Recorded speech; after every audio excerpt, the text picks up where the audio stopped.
पेड़ भैया कहानी को लाइक करें, शेयर करें। हमारे चैनल कथा कहानी को सब्सक्राइब करके बेल आइकन का बटन दबा दें।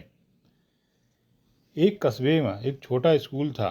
उस स्कूल में खाने की घंटी बजी। स्कूल के बच्चों ने अपने अपने डिब्बे उठाए और बातें करते हुए खेल के मैदान की ओर चल पड़े। चिंकी नामक एक छोटी लड़की अपने हाथ में एक सुंदर राखी लेकर पारिजात के पेड़ के नीचे खड़ी होकर दूर खेलते हुए अपने दोस्तों को देख रही थी। फिर वह सुबकने लगी। तभी किसी ने कहा, छोटी बच्ची, तुम क्यों रो रही हो? चिंकी ने रोना बंद करके पलटकर देखा कि वहाँ कौन था। आसपास कोई दिखाई नहीं दिया। मुझे कौन बुला रहा है? मुझे तो कोई दिखाई नहीं देता। ओह, मुझे तो डर लगने लगा है, चिंकी ने धीरे से कहा। डरो मत प्रिय चिंकी, कृपया अपना सिर ऊपर उठाकर देखो। मैं पारिजात का वृक्ष हूँ, तुम मेरी गोद में हो, उस आवाज़ ने कहा। यह सुनकर चिंकी इतनी आश्चर्यचकित हुई कि रोना भूलकर सिर उठाकर पेड़ की ओर देखने लगी। पेड़ बातें कर रहा है, उसने अपनी आंखें गोल घुमाते हुए कहा। हाँ चिंकी, यह मैं ही हूँ, लेकिन तुम तो बात नहीं कर सकते। ऐसा कैसे हो रहा है? आश्चर्यचकित चिंकी ने पूछा। चाहे हम तुम्हारी तरह चल फिर नहीं सकते, लेकिन हमारा भी एक जीवन होता है प्रिय चिंकी। हम तुम्हारे मित्र हैं। हम तुम्हारे द्वारा छोड़ी हुई कार्बन डाइऑक्साइड लेते हैं और तुम्हें शुद्ध ऑक्सीजन देते हैं। हम तुम्हारे वातावरण को ठंडा करते हैं। हम सूरज की रोशनी का उपयोग करके अपनी हरी पत्तियों में भोजन बनाते हैं, जो तुम्हारे द्वारा भी भोजन के रूप में उपयोग किया जाता है। हम तुम्हारे ही भाई बहन की तरह हैं, जो तुम्हारे आराम और दुख के साथी होते हैं। कृपया मुझे बताओ कि तुम क्यों रो रही हो? वृक्ष ने प्रेमपूर्वक पूछा। चिंकी को याद आया कि वह तब तक रो रही थी। वह सुबकती हुई बोली, आज राखी का त्योहार है। देखो मेरी सारी सहेलियां कितनी खुश हैं। उन्होंने अपने भाइयों को राखी बांधकर उनसे उपहार पाए हैं। तो तुम भी तो अपने भाई को राखी बांधकर उससे उपहार पा सकती हो, फिर दुखी क्यों हो? यही तो दुख का कारण है। मेरा कोई भाई नहीं है जिसे मैं राखी बांध सकूं, चिंकी दुखी स्वर में बोली। अरे, ये बात है। तुम जैसे छोटे बच्चों को तो हमेशा प्रसन्नचित्त और आनंदित रहना चाहिए। मैं रोज़ तुम बच्चों को अपने खाने के डिब्बे खोलकर एक दूसरे से बातें करते और हंसते हुए खाना खाते हुए देखता हूँ। मुझे इससे बहुत सुकून मिलता है। तुम खुश होते हो, यह तो अच्छी बात है, लेकिन मेरी परेशानी तो देखो।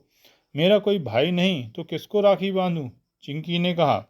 तुम्हारे पास राखी है? मुझे दिखाओ, वृक्ष ने कहा। देखो, यह रही।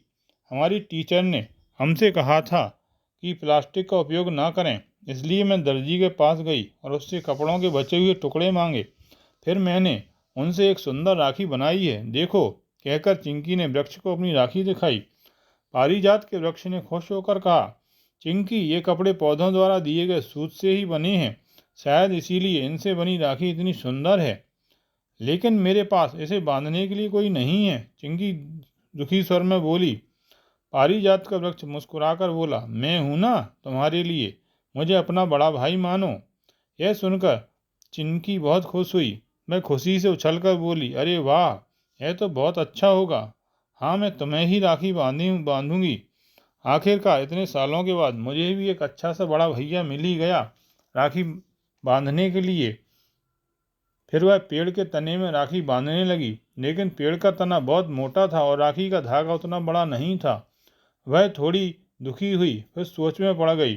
अब पेड़ को यह जानने की उत्सुकता थी कि चिंकी छोटी लंबाई के धागे के साथ उसे राखी कैसे बांधेगी। चिंकी सोच ही रही थी कि क्या करे कि तभी दूर एक दूसरे से बातें कर रहे बच्चे दौड़कर उसके पास आए और बोले, चिंकी, रोज़ तो हम साथ में ही खाना खाते हैं, चलो, हम तुम्हारा इंतजार कर रहे हैं। पहले मुझे अपने पेड़ भैया को राखी बांध लेने दो, कहकर चिंकी ने फिर से प्रयास किया। अरे वाह, आखिर तुम्हें एक अच्छा भैया मिल ही गया, बच्चे चहकते हुए बोले। हम सारी जगह में तुम्हें ढूंढ रहे थे, तुम्हें इस पेड़ के नीचे खड़ा देखकर हम यहाँ चले आए। हम सभी के पास राखियाँ हैं, हम उन सभी को आपस में बांधकर एक बड़ी राखी बनाएंगे और फिर जल्दी ही एक बड़ी और रंग बिरंगी राखी तैयार हो गई। अपने दोस्तों की मदद से चिंकी ने अपने भाई पारिजात के वृक्ष को राखी बांध दी। अब देखते हैं कि चिंकी को उसके भाई से क्या भेंट मिलती है, शरारती अंदाज में बच्चे बोले। लेकिन उनकी बात पूरी होने से पहले ही पारिजात के वृक्ष ने चिंकी को आशीर्वाद दिया, तुम खूब फलो फूलो और बच्चों पर अपने फूलों की वर्षा कर दी। बच्चे उत्साहित होकर बोले, चिंकी तुम्हारा बड़ा भाई तो बहुत अच्छा है, उसने हम सभी को पारिजात के फूल उपहार में दिए।